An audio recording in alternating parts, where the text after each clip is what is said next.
doing? I feel like I have to work on what my go-to intro is. It's usually starting with a hey, how you doing? How you been? How are things? Those three little words always go such a long way. So yeah, maybe it is a good way to begin this with a how are you? Check in. Drop into yourself. I can't even believe that August is at the halfway point and time is flying. Things are weirder than ever, but just all par for the course of life in and of itself. I'm so happy to share the episode that I'm about to share with you today.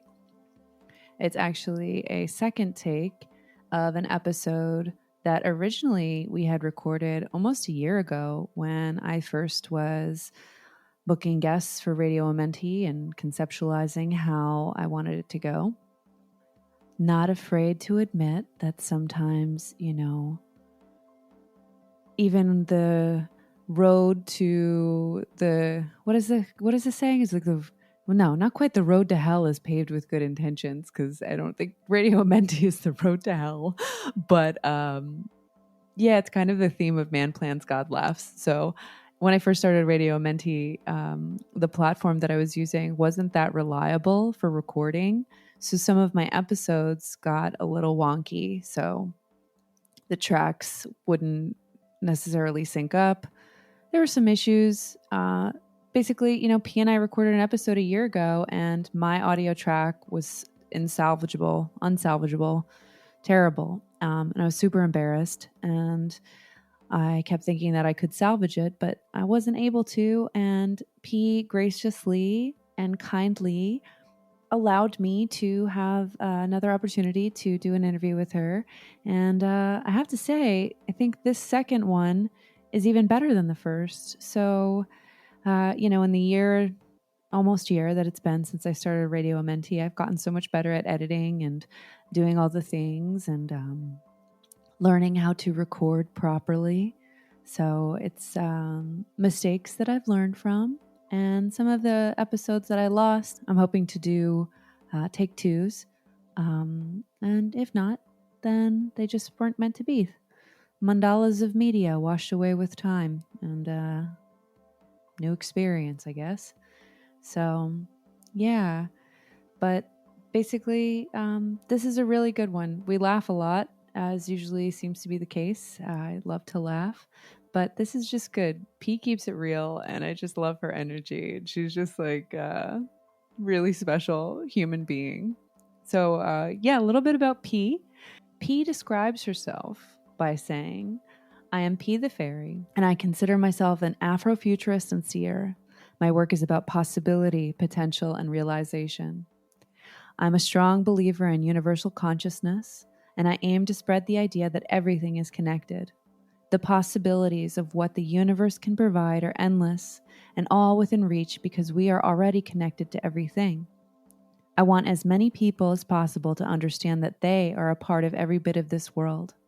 That gives us the power and the right to make things happen. I believe that a voice without judgment, when used, can be the voice that will lead society towards expansion. The same particles that make up the stars in the sky and the water in the ocean are in all of us. All that matters is how those particles are arranged. I truly believe that this concept can be understood by my community in such a way that when we implement it, we will make gigantic leaps. Ugh, beautiful. Reading that out loud actually just gave me chills. And as you'll come to find out, P really breathes, believes, embodies what she says, and she imbues it through her art, her creations, and now her human design work, which is super cool, a new rabbit hole that this has led me on. But yeah, to learn more about P, definitely check her out. P the Fairy, but it's spelled Feary. If you go to pthefairy.com, pthefairy on Instagram, all the things, she is just amazing. And yeah, this is a good one. They're all good ones. It's all good. Everything's good. Glass is always half full. So yeah, sit back, relax, enjoy. This is a real treat. Welcome to Radio Mentee, embracing the eternal now, where minds and timelines merge. inspiring synchronicity, awakening potential, and making sense of change.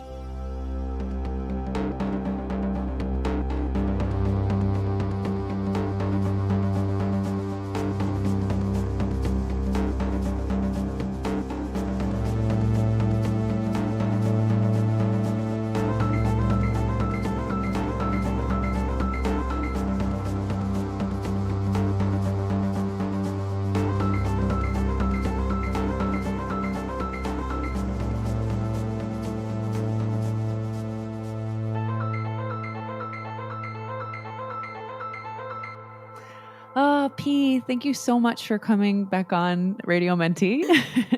I'm super excited. Yeah. So I loved our first conversation. It's crazy to think it was almost a year ago that I launched the podcast. And, time is an illusion. It's a weird, cyclical, strange thing. So, again, I'm really happy to have round two to talk about all the things with you, because I just am so in love with your work and journey and this new expansion into human design. So, I mean, just so many dimensions of topics we can talk about today. This last year's been so interesting. Definitely, I think it was June of last year where I had like a scary health thing kind of pop up for me, and that just like pushed me into a new level of awareness, because I've been a big skeptic of manifestation and like the fact that magic is real and all that. Huge skeptic for a while now, and that health thing kind of forced me to reevaluate that, and to decide to see what happens when I actually decide to believe in something for a little while. Because I'm like, you kind of have to do it right now, and so this past year's been wild as a result of that. Wow. Can you walk us through that journey a little bit? Like what had happened and what was the kind of catalyst to be like, all right, the mind is magic. Yeah. Yeah. So, well, I've been on a spiritual journey for the past like 3 years or so, for sure. After I used to work at Lush Cosmetics a few years ago, and there was this girl who came to work at the store there, and I had this like magnetic pull to her. It was really weird. She was also a Scorpio, and I'm a Scorpio, so I'm not sure if like that's what it was, but I immediately was like, I love you, and I want to be your friend forever. And she quit Lush and went to Apple. And so I was like, cool, I guess I'm also doing that, because I'm not going to work here with these people without you here. And so I transferred to Apple, and then met another person who told me to read Think and Grow Rich. And that was 3 years ago, and my brain like melted. And it started me on the journey of like thoughts becoming things. And I started looking into that, started reading all types of texts and listening to all the podcasts and watching all the videos. And the whole time I was probably about like, I had like 30% belief in these things. I was like, okay, like maybe this could be true. I don't know. And then at some point, the belief turned into paranoia. And I was just like, well, what if this manifestation thing is just some sort of plot of the government to pacify people and make them not care about anything and be not not be empathetic anymore and be capitalists? And so that I had a phase of that for about like a year and a half. And then actually I was kind of still in that phase up until this health thing that happened. So I went to the doctor because I had some weird things happening, and they were just like, yeah, you have what is it called, you have cysts on your ovaries. And I was like, oh, okay, this is weird, didn't know that would happen, but okay. And then it started causing like back pain. I couldn't stand for long periods of time. Then they tested them, and they found that my CEA levels were high, which is like a sign of possibly having cancer. And so that was really scary for me, because I was like, the first place that my brain went was like, oh, you're gonna die, like you're dying.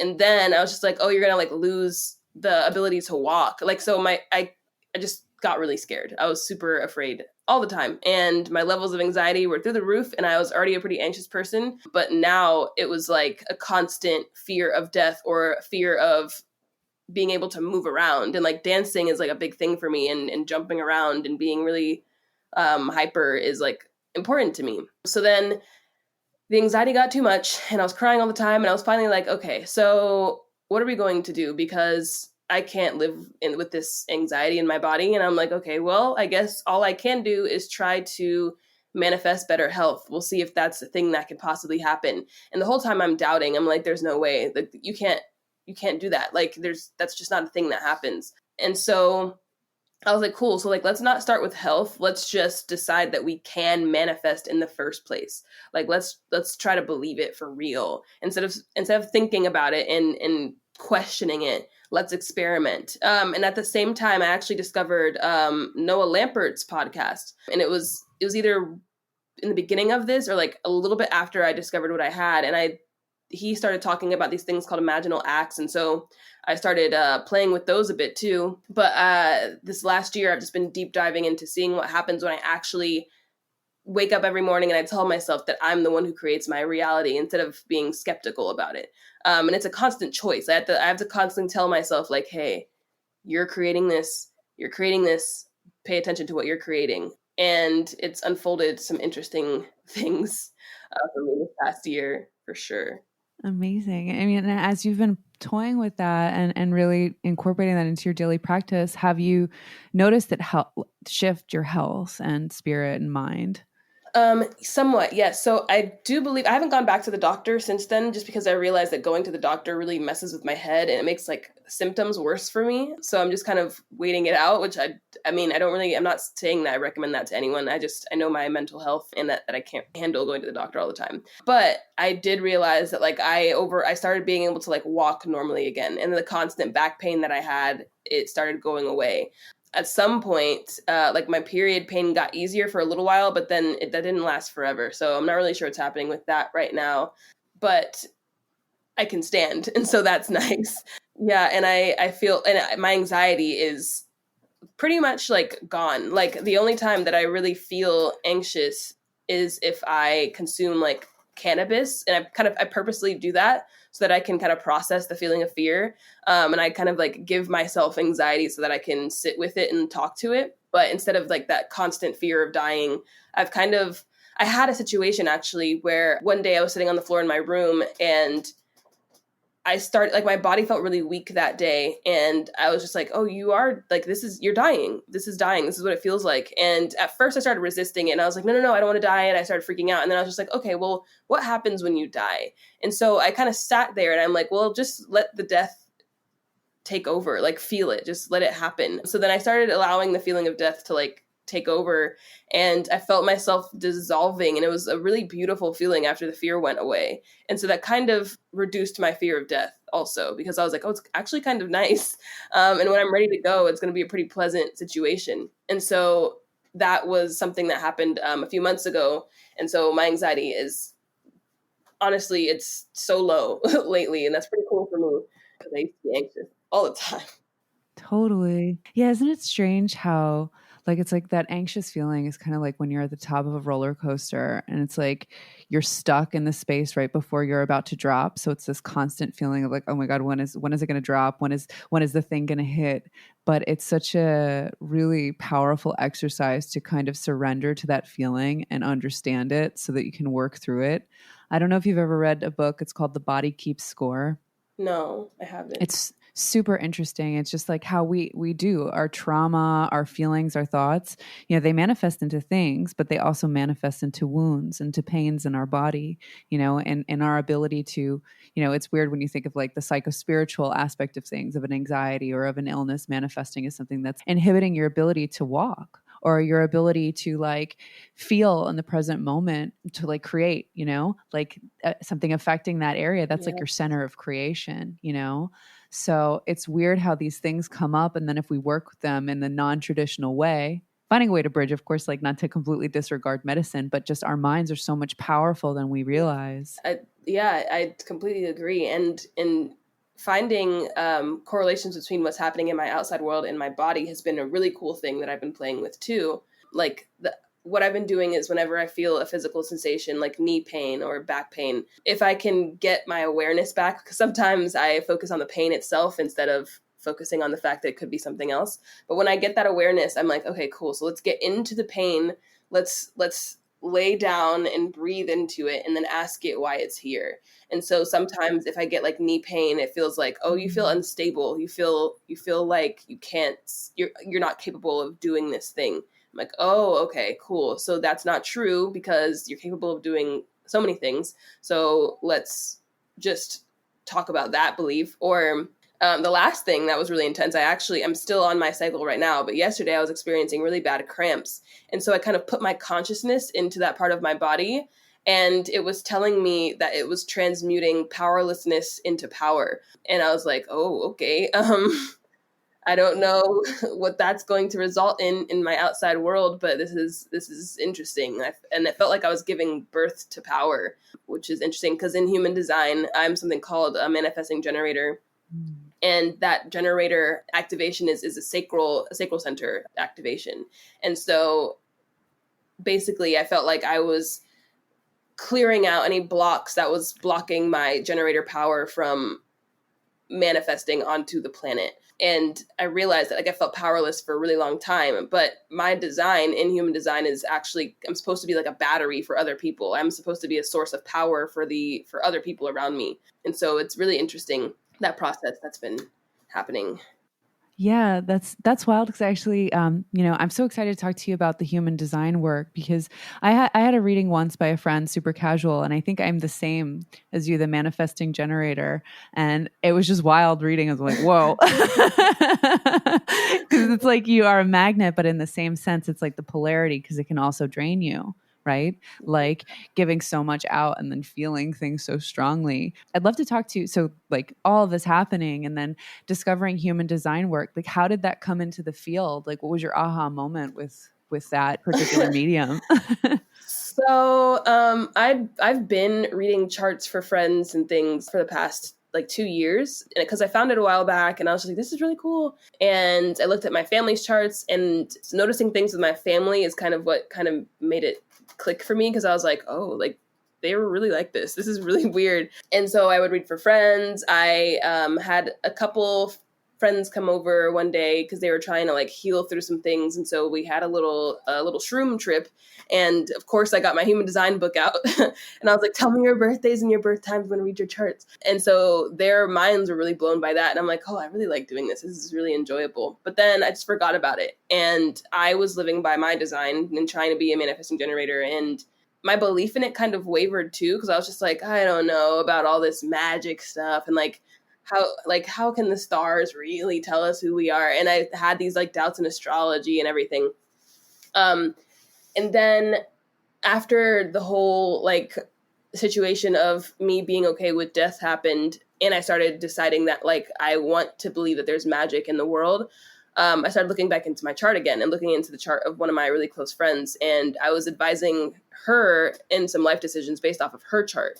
And then I put it on the back burner again, didn't think about it for a while. And then one night I was with my partner, and we were drinking, I think like vodka or something like that. And I was just relaxing. And then something like, I saw something. I don't know what I saw, but I was just like, oh, I should read charts. Like literally just drunkenly posted on Instagram, like, yeah, I'm reading charts. If you guys are into it, just hit me up. And then the next morning I had like 20 DMs, and I was like, oh, okay, like what's happening?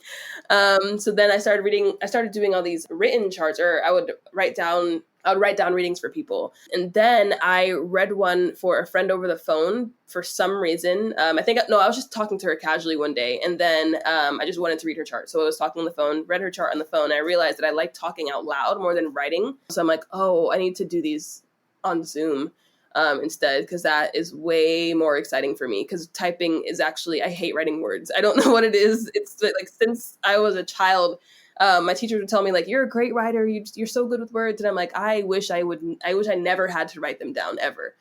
And I was like, I wish I could just say them and then people write them down for me. I don't know. And so I'm like, cool, I'll do these over video. And so since then I've been pretty like booked every month with readings, and so that's really awesome. It's been very fun and exciting for me. That's amazing. Following that flow, like Yeah. where it's just like kind of coming through with effortless ease. That's kind of like the paradox of the mind stuff too, right? Like our imagination creates our reality. So it's so important for us to use our creative powers and our imagination to kind of see what we want. But then there's also that flow where it's just like a quick download, no thought, and then all of a sudden everything starts coming your way. It's kind Yeah. of funny when that works that way. Yeah, I love when things like that happen. And in human design, I'm something called a passive manifester, and it means that like I really don't really like I don't know what I want until I know what I don't want, or until I see it out in the world. Like I'm like, oh, that would be cool. And so planning ahead, I don't do that. Like it's just not good for me. My brain doesn't work very well in that way. So it's cool when things fall in my lap. That's kind of the only way that I can see things is when they when they drop right in front of me. Then I'm like, oh yeah, that would be cool. You're like, that's it. There it Exactly. is. That's pretty much how things work for me now. And now that I know that that's how I'm designed, it's a lot easier. Because I thought that I would have to like make these goals. Like before, I thought I wanted to be a YouTuber, and then I did it for a while, and I'm like, I hate this, and I don't really know. I don't know why I didn't like it, but I didn't want to do it, and I thought that that's how I had to, I guess, have the career that I wanted to have. But really, it's just going to come to me every day rather than planning ahead of time. Completely. I mean, that's completely understandable. To do YouTube, being a YouTuber, it's like structuring out programming. This is what today's video is going to be. When you are doing readings like this, you leave room for so much synchronicity, flow, Yes. spontaneity, channeling, just Yes. allowing things to come through. Like it's more receptive as opposed Exactly. to aggressive. Yes, you're right. Thank you for putting it in words. That's exactly it. Like I used to have to try to plan out videos, and now I'm like, oh no, you have the chart. You're coming to me with your birth time, and I'm just responding to your birth information. I'm not trying to create content that appeals to a particular person. I'm acting in response, and so that feels a lot better for me. Totally. Yeah. And there's something where it's just like your art, you can use your voice as a transmission. I think that there's something to be said that even if you're the greatest writer in the world, when you can speak to somebody and they can feel that resonance and feel that vibration and have that experience, they're left not only with new knowledge, they're left with this feeling that's completely intangible that you can get from like a really great email reading, but there's something about Yes. the voice and you just channeling that information where it's like, oh damn, it's an empowerment. Yes, I totally agree with that. And you saying that just made something kind of click in my head because I tweeted the other day. I was just like, "Hey, fellow mystics, when you guys are reading, do you guys sometimes experience like colors and textures that you don't know how to translate to people?" And you saying that made me realize that like maybe they're receiving it with the vibration of my voice because there's sometimes like I want to explain something to someone and all I can see is that like it's prickly and red, but I don't know how to say that. So I'm hoping that maybe the vibration of the sound of my voice is allowing them to receive the information that's in my consciousness. I think there's something to that. And I mean, everybody's different in how they imagine and feel and receive. But my friend Gaia Venus, she was a guest, I think 2 episodes ago. And even just how she was explaining the Akashic records to me and how she reads, it was like we're dream fasting, where it's like she's saying a word, I'm seeing it in my mind. It's this whole synchronous Oh, transmission. So I think there really is something to that. I love that. I Mm. love that. So for somebody that has like zero clue what human design is and how it works, can you give us kind of like a primer on what it is and like what kind of could be expected from a reading? Yes. Yes. So human design basically the way that I view reality is that and the way that I currently view reality, it might change, but right now, I see us in sort of a realm that our souls, our infinite self decided to break itself down and incarnate into a particular body to have a very particular experience. And so in human design, I'm looking at a map of the traits that you selected to have, and how you wanted your energy to interact with the universe around you, and how you wanted your genes or your traits to be expressed to everyone else, and how to move in the most efficient way. So it's just like a blueprint of your energetics that I'm looking at. So you can see how efficiently you're designed to move, and what things you might want to keep an eye out for in reality, and whether you're here to initiate things and to reach out to people and to contact people, or whether or not you are here to hang out and wait for people to come to you, or be a magnet, or put work out that needs to be seen by someone else to be able to be sold. So I just look at how you're designed to be seen or perceived. I love that. And it's a combination of a bunch of systems, correct? Like east, west. Yes. Yes. It actually uses the I Ching or I Ching, which is an ancient form of Chinese divination. And the way that I view it is the I Ching kind of takes these bits of the universe and these bits of life and compresses it into poetry. And each of these pieces of the universe, each of these units are turned into something called gates in human design that will describe a certain trait of a person. And then each of these gates are found on the chakra chart. So there's it's a little different than the regular chakra system, but a lot of the centers are the same.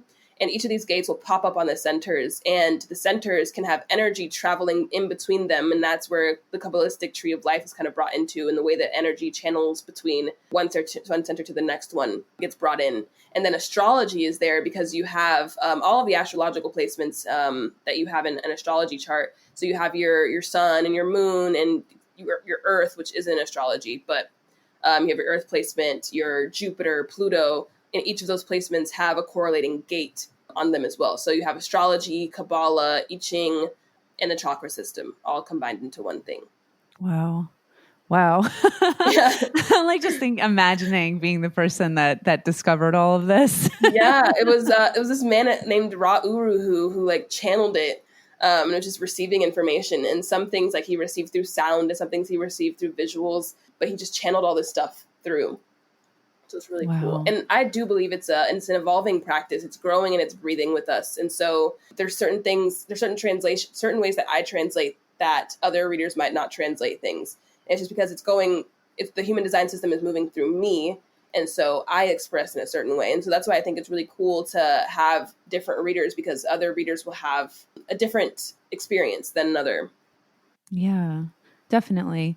And have you found too, since you've been doing this and, this flow has been happening with every reading, is there almost like this like kind of cosmic mirror effect where, you're Yes. giving a reading to someone and then you find something out in the process of yourself as well, right? Yep. Every time, literally every time I learn a lesson and I'm like, oh, okay, got it. Thanks for telling me. It's nice to know that. I appreciate that lesson. And the feeling of the person actually kind of comes in before I do readings sometimes, and it's really interesting. And I'll start thinking about themes right before a reading or right before I pull someone's chart. And then I'll see that theme that was popping up in my head on their chart. And I'm like, oh, you're here already. Cool. Like your consciousness is saying hello. And then I get to the reading and I'm like, yeah, your soul was talking to me before I saw you. So that was fun. Yeah. No, I'm just thinking about when you had been offering the intuitive portraits. And I was just blown away by the one that you did of me. I was looking at it and like a few days ago, I'm like, oh my God. You were so dialed into that space, So I can only imagine the visual downloads that you probably are having and receiving before even connecting on the phone. It's very strange, but it's very fun. And at first I couldn't really recognize my value as a reader, because I was like, well, I haven't done like the certification that certain people have done, and I haven't studied it for as long as some readers have studied it. But then I realized that my intuitive gifts are what makes me a good reader, and the fact that like I see and hear things, and that like everything is, I was talking to my partner about this, but like everything is art to me, and everything translates as art to me. And so when I'm looking at a chart, I'm looking at like the art, the blueprint of someone, and then I'm like, oh, so this is how you came out. How cool! Like it's all art, and I don't I don't know how to say it in other words, but it's really fun, and other people get to experience the translation of this verbal art that I'm creating with them. Yeah. No, I love that. I mean, it is all art, and in my own subjective point of view, I look at creativity as one of the highest forms of spirituality. And when you can channel all these things from that creative space, whether it's creative in the form of manifesting, creative in the form of art, creative in the form of music, film, whatever it is, like you're directly channeling source into something tangible. And I mean, what is beyond that? I love that. Yeah, and speaking of like creativity, on this journey, how have you found that it's been kind of informing and evolving your art practice? I realized that I can actually trust the fact that I am channeling, because like with before, like all the spiritual doubts I was having, I'm like, I don't know, maybe my head is just doing things, and I don't know. But it made me realize that like most of the time my head is empty. Like I don't actually I don't have a lot of Mhm. thoughts, I guess, unless something causes me to think something. And so I realized like the images and the textures that pop up in my mind and the colors I see when I decide to meditate on a person, I'm like, oh, I'm receiving that from somewhere. Like this isn't my head, because my head is empty most of the time. There's nothing in here until I decide to sit in someone's energy. So that was really cool for me, just that confirmation. And then also I realized like how much fun I need to be having too when I'm making art. I started to get really serious, and that was making me not want to draw anything. And so the fact that I I don't know, the more I kind of lean into my spirituality, and the more I accept that like I live in a magic world, the more I seek out fun experiences, and the more I try to connect with the part of myself who honestly, like my higher self is very relaxed all the time, and it's kind of like, yeah, I just want to have fun, like just let's just play. I don't want to do anything but play. Please don't try to make me do anything but play. um and so I'm bringing more and more of that person into my experience, and it's great. I love making art from that place. It's actually the only place I make art from now. That's beautiful. Because it's so hard. I remember, when I first connected with Natalie, who illustrated a mentee, and we just had our like preliminary So talks. beautiful, Thank most you. beautiful. She's amazing. But I remember like when we had one of our first preliminary talks, and it was just like, if we want to work on this together, like I trust you to do you and to like take the words and let your imagination run wild. I like didn't want to give her much direction. I'm just like, I trust you to interpret it. And that's the rub, I think, with like being an artist or a creative in a capitalist world where not every project is going to be like a fluid flowing thing. And when people start to tell you it has to look like this, or I Right. want this edit yesterday, it almost like curtails the creative process. And you're like, get out of Yes. here. Yeah. Yeah, and so that like I don't do a lot of commissions for that reason, because I get annoyed, and I'm like, this doesn't even look good to me. And I've been asking the universe, I'm like, if you're gonna give me a commission, make it someone who allows me to just do whatever I want. Thank you, because I don't want to be told. I like if someone's just like, okay, can you make a piece about a banana? That's our only requirement. That's actually really fun for me, because I'm like, oh, okay, cool. Like I can do anything with this banana. Fantastic. But if they're like, okay, we need it to be this, we want to have like 3 dots here, and it needs to be about this type of it needs to appeal to this crowd, then I start to get really weirded out, and I'm like, you know what, I just won't do this. You guys, you need to find someone else. I can't. Yeah.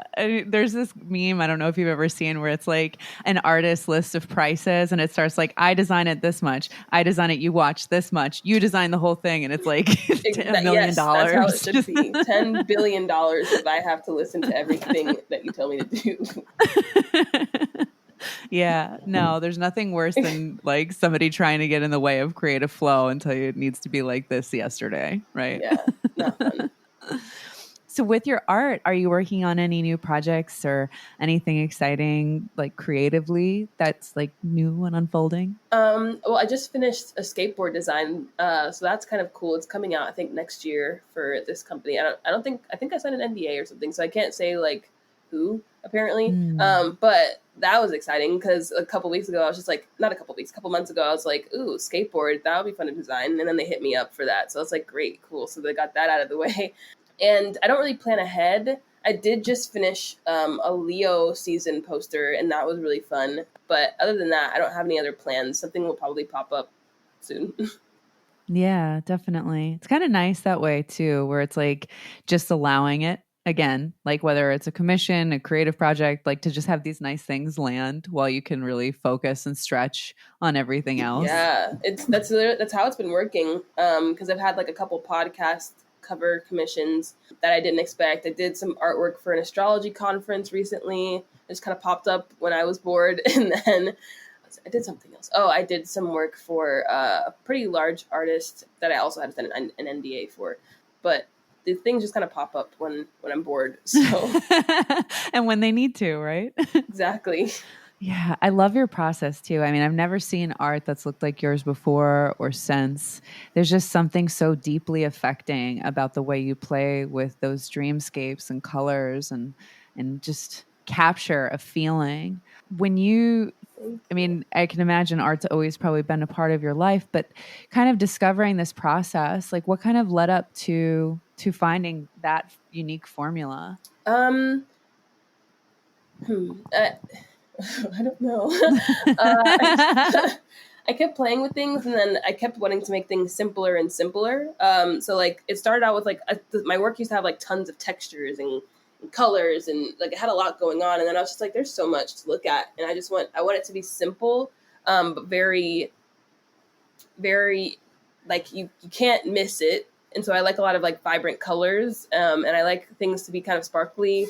And so I just kept finding things I like. Like I like simplicity, I like color, I like sparkly things, I like things that seem psychedelic, but I don't really know how to capture that all the time. So I just kind of put it in my head. I'm like, hey, can you make this psychedelic? I don't know how you're going to do that, but can you can you do that? um, that usually kind of works out. But yeah, I think the main thing is that I've just been simplifying things for myself over time and trying to have as much fun as possible when I'm making stuff. Yeah.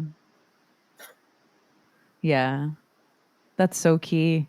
I mean, like this year Yeah. has been a crazy year, right? 2020 has been a time where just being met with a Yeah. lot of deep work and reflection and challenge, but like trying to find space to have fun in the process. How have you been kind of surfing through this weird time that we're in right now? Well, I've been working from home since the beginning of the year. I worked at a crystal shop for like 3 months last year, and then I was like, yeah, I don't like working for people, so I'm going back home again. Um, and so I've been at home, and so the quarantine part didn't really affect me that deeply, except I do realize that I like going to restaurants more than I thought I did, because I do find myself like wanting to go to dinner and stuff. But mainly I've just been realizing like how weird the world is, and like that not no one, but people don't really pay attention to how strange like politics are, and how things work in our country is just really weird. And all the time alone has made me kind of watch the outside world, and I'm like, do people not realize how strange everything is? Like this is not I don't know. I'm like, this is very trippy, and I I don't know how like people are okay with the reality we exist in and not thinking that it's the weirdest thing ever all the time. And so that was interesting for me to experience. I kind of definitely I feel like I'm watching the Matrix exist instead of existing inside the Matrix, which is interesting.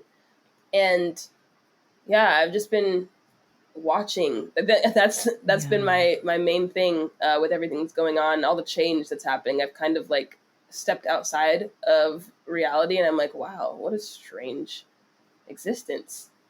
Like this is a weird. We've done some weird things with this simulation. Yeah. Yeah. In a universe of infinite possibility, this is where we landed somehow. Yeah, I'm like, Yeah. whoa. I wonder too, I think a lot about the fact that, I feel like in some ways it's a gift and a curse to have a foresight and really deep connection to intuition. And I feel like psychedelic states really allow us to kind of like be prepared for that outside of the matrix moment. But in the same breath, it's Yeah. also, like you said, so weird because seeing everyone's reactions, and I've had to, like, I really take a pause from Facebook because it's just like a cacophony of craziness on there. Ooh. And I'm just like, oh my God, how? This must be a lot for you to just like have a moment of like, wow, things aren't correct. Like they haven't been for a long Yeah. time. Yep, exactly. I was talking to my mom about it the other day because my mom loves Facebook, and she was upset about something that she was seeing. I can't. What was it? Someone. There's so many things to be mad about right now. Yeah. I don't know. Someone was mad about something. Something was changing, and they were upset. And she was like, "I don't understand why people are fighting against this so much." And I was like, "Well, you have to like think about like I'm like if you were a dog and you've been like living in this house for I don't know 5 years and you've been eating the same food every day, and then all of a sudden you moved into a different house because the humans decided that you should move to a different house. Some dogs like stop eating when that happens. They don't feel okay because like everything around them has just shifted into the human. The human's like, we just moved. Like, what's the big deal? To the dog, their entire world just collapsed, and everything that they thought was normal is like gone in a matter of seconds. And so I was just like, imagine that in this circumstance, like you're the human and they're the dog. And I'm not saying that to like make you think that you're somehow higher than them, but like just look at how you would react if your entire world shifted and like everything that you thought was real is being questioned. It's getting all weird and feeble. You probably wouldn't react in a calm way. And these are humans doing this. It's not dogs. And so a dog might just not eat, but humans can talk and they can type on Facebook. And so like they're having their reaction to their worlds crumbling down. Um, and so she was like, okay, I guess I kind of understand now. And so that's basically like the experience of Facebook is watching people have the experience of their lives crumbling, or their not even their life, but like their theory of what is true or untrue is being questioned and kind of ripped apart. So yeah, it's looking at Facebook is so interesting. And I had to try I try to pull my empathy back into it sometimes because sometimes I tend to like lose that a little bit, and I have to check myself and say like, hey, these people are having an experience that you don't understand. Like that's crazy what they're going through right now. So try to see where they're coming from. And so kind of makes Facebook not as hard when I do that.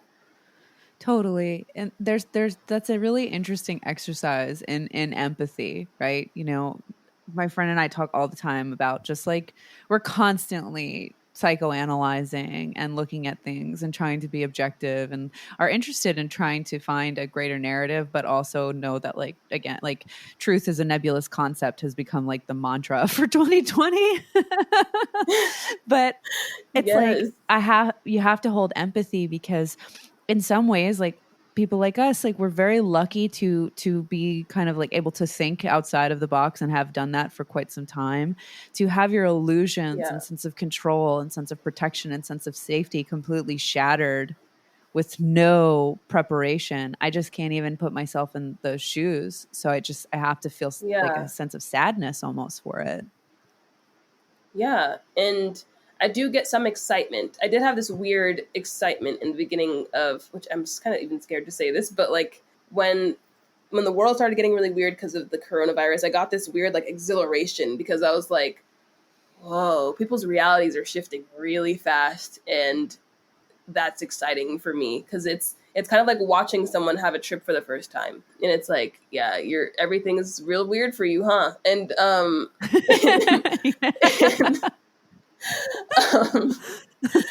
and I was really excited by it. It's kind of like this time I almost got into a car accident and I thought we were gonna die, but like my reaction instead of freaking out, this was actually last year. Instead of freaking out, Oh I just got wow. really excited. It was like the strangest thing, and I felt like electricity was just flying through my body. And so I had that type of moment in the beginning of this, and then I was just like, okay, this is painful, Alicia. You can't be so exhilarated. Like, calm down. And I'm like, okay, okay. But yeah, it's really weird. It's really interesting. We're all kind of collectively tripping right now, but luckily I've tripped Yeah. before. So Yeah, we can be good trip sitters. yeah, exactly, exactly. How have your dreams been through this? Um, Pretty normal. They've actually kind of relaxed. I used to have a lot of superhero dreams, but those have toned down. And they've become more regular and a lot more Mm. streamlined now. My dreams used to be so spastic, and they had no linear sense of time to them. But they've become like more and more linear, which is interesting. And I guess maybe because reality is becoming less and less linear, my dreams were like, okay, we'll Yeah. put some order in here because out there is really wild. Um, Yeah. yeah, my dreams have gotten really normal, actually. That's awesome. Yeah, it's strange. I have an amalgam, right? Like some of them feel like normal. Like every night when I dream, it almost feels like inception, like stepping into another Yes. reality. And I was surprised that they haven't been weirder because, 2012, when that happened, I had all these crazy precognitive dreams about what was going on. And this, it's almost like I'm just like escaping in my dreams to have a little bit of normalcy. Exactly. It's like your dreams are like, okay, we'll comfort you in this time. Like, Yeah. Uh, but I mean, I don't know. Like these are the things where I think it's like I love the fact that you're so grounded in that like, all right, I was at a 30% of if it's a magical reality. I'm testing, I'm getting empirical data, and here I am. But all of these things about like kind of like learning the power of thought, power of mind, just being able to hold your intuition and channel it into something creative. It's almost like thank God for those initiations that have gotten to this yes, space to be able to really step into that yes, now. yes, I totally agree. And like the fact that I am such a skeptic was definitely a gift because being that skeptic, it made me like squint at everything. And so I never really believed anything, like not even what people would think is reality. I still was kind of like, I don't know, like, Hmm. um, and so that's that quadruple Scorpio action. But always squinting at life has been a gift because now I recognize, like, oh, the reason it's so hard for me to believe that anything is true is because everything is true and everything's not true. It just depends on where you're standing at that moment. If I stand close to this person, I'm in their truth bubble and they're having an experience based off of their life. But if I step over here, all of a sudden this thing is true. Okay, and if I'm looking at that person's bubble from over here, all of a sudden it doesn't look true anymore. And that's like my view on morality also, but just questioning truth all the time is something that I'm not going to say it's for everybody because nothing is for everybody, but I think it can be really helpful. Just allowing multiple truths to exist in the same realm is very comforting. Oh, thank you. It's like music to my ears to hear. Because there's something to that. And it's not for everybody, everybody's on their own subjective journey, on their own path, but being able to hold that everything is half true and half false. And, it's where does truth end and begin? Everything is kind of like mutable and Yes. nebulous. I love that word. Yes. It's a good word for right now. Yeah. But I mean, I remember when like pandemic came out and things were like, I think even more heated. Everybody's just like, it's the pandemic government. And I'm like, yeah, well, it may be that, but it may also not. And it may be that there's something more to it. And I remember like, I actually lost like some friends over it because they're like, you have to watch this documentary. I'm like, I did, and I don't like it. And, here's why. But you can go on and, like Yeah. it's impossible to arrive that this is the exact thing. It can be many things and many timelines. And like, I don't know, this idea that like Yeah. ultimate evil or the cabal, like I Yes. just can't. Yes. Like I and the idea of like people trying to force their truth into you is very frustrating. And luckily like it doesn't happen to me very often because I think people can kind of tell that like I decide what I believe and if you try to make me believe something it's Yeah. going to go the opposite way. But when I offer like a post on my Instagram or like a poster that might say words, I try to be careful about like demanding that people believe the words that I put on my art. It's an option. I'm offering you an option based off of my experiences. I'm not saying that this is the truth. I'm not saying that you have to believe what I'm saying. I'm giving you my perspective. You can leave it, take what you want. Just that's all I'm saying. And I'm not even asking for you to teach me anything. That's something that the more followers I get, sometimes people decide to try to tell me their version of truth, and they're like, yeah, well, I think this, and da da da, and I'm like, I didn't really ask for that. I mean, you could post it on your page if you want, I'm not like mad at them. It's just like, I don't know why you felt the need to tell me what you believe. I didn't ask. Like, and it's not, if I do need a new belief, it'll come to me at the right time. I don't need you to do it for me. And so that's kind of where I Yeah. exist with like teaching people things. I don't like the idea of even teaching. I'm like, I'm just offering you an option of a truth that could be possible. I don't know though. It's just it's there. Here you go. Yeah. Yeah, it's like everything is a contemplative Yes. practice. Here's something for you to contemplate, Yeah. ponder, weigh, see where Yes. it fits, take what works, discard what doesn't, but sit Yeah. with it. If you want to, sure. And if you just want to look at my art because it's pretty, Yeah. you can do that too. that's totally fine. Totally. Yeah, the internet's such an interesting place too. It's like those moments. Like it's hard. I remember like, sometimes like I'll find myself getting like triggered by like a comment like that and then being like, all right, everybody's just looking to be heard and expressed and it's Yeah. okay and it's fine. Like, I think I had posted something about like one of the 6-word stories I'd Mm-hmm. been doing. And it was like really deep and emotional. And then somebody just was like, this one time I went camping and with this girl and then, this I'm like, what?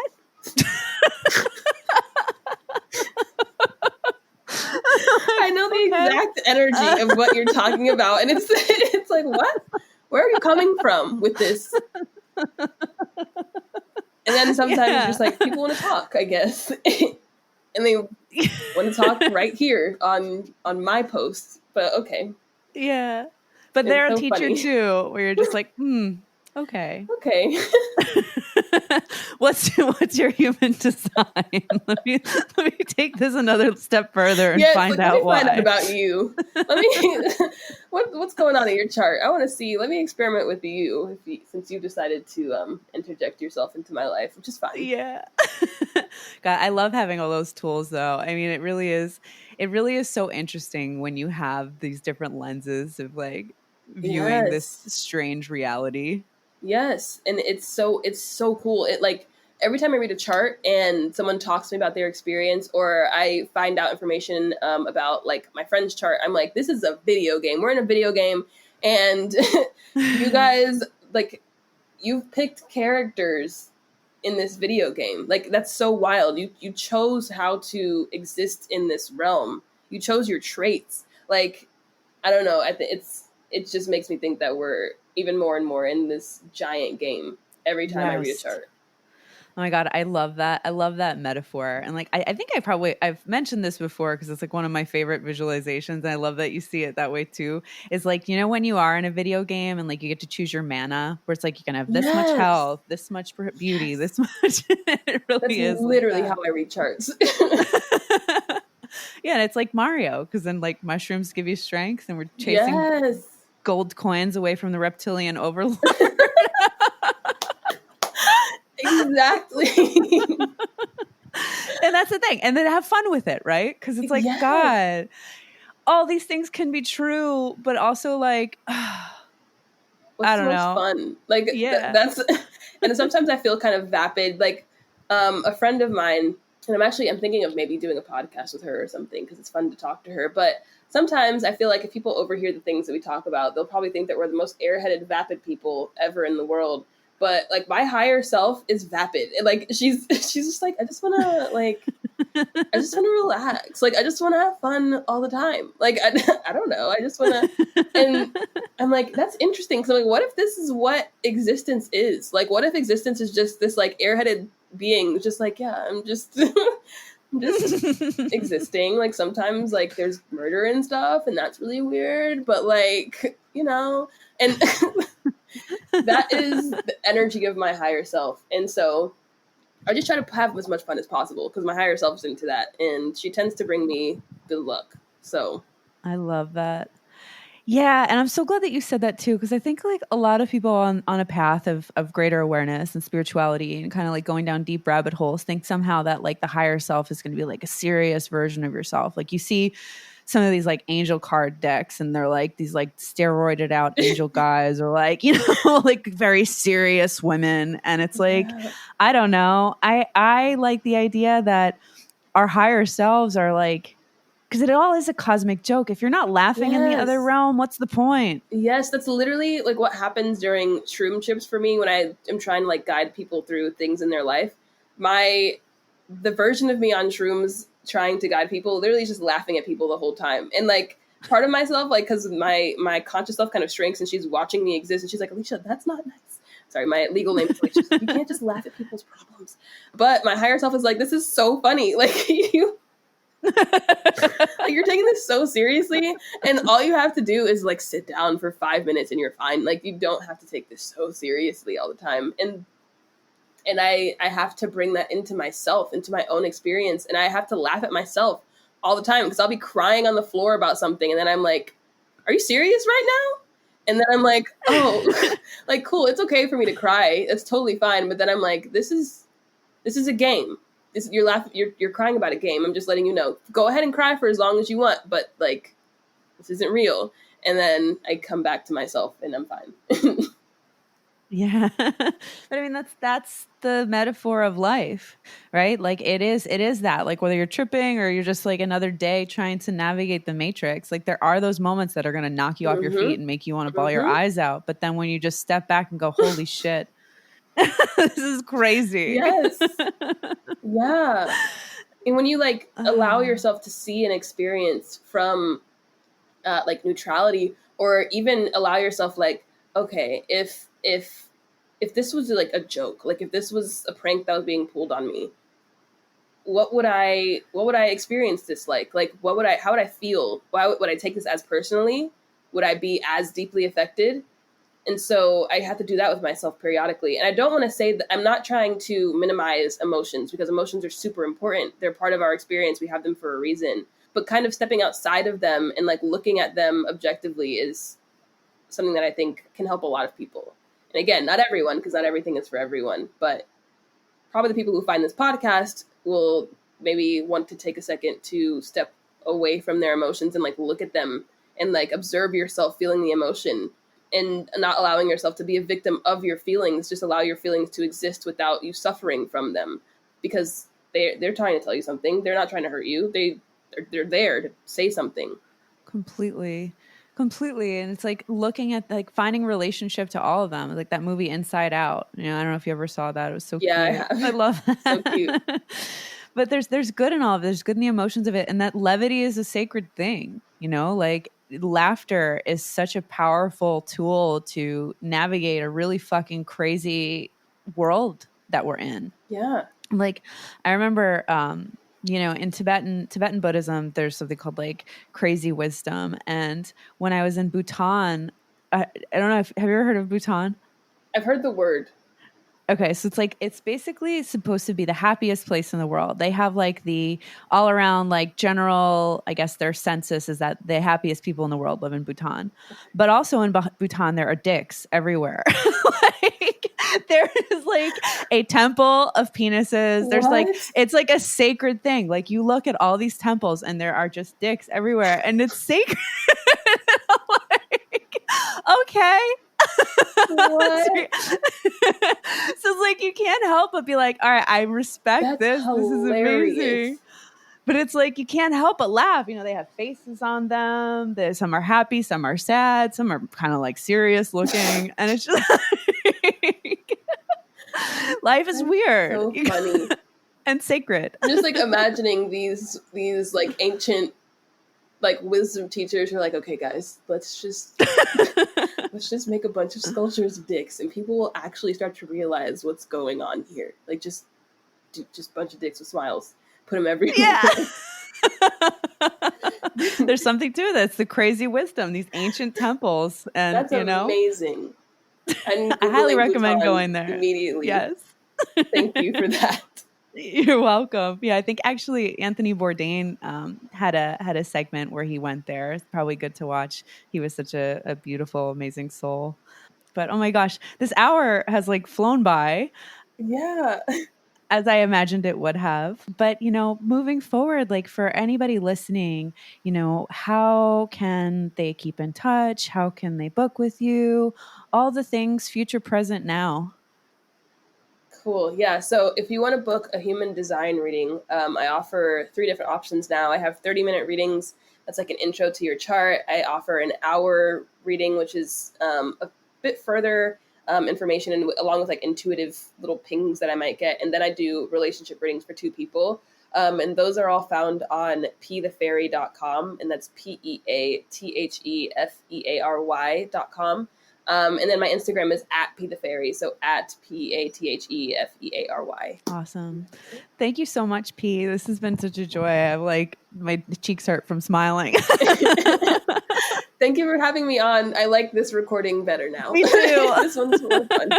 So it was a blessing in disguise. The first one got screwed up. Of course it was. Yeah, timing's everything. So awesome.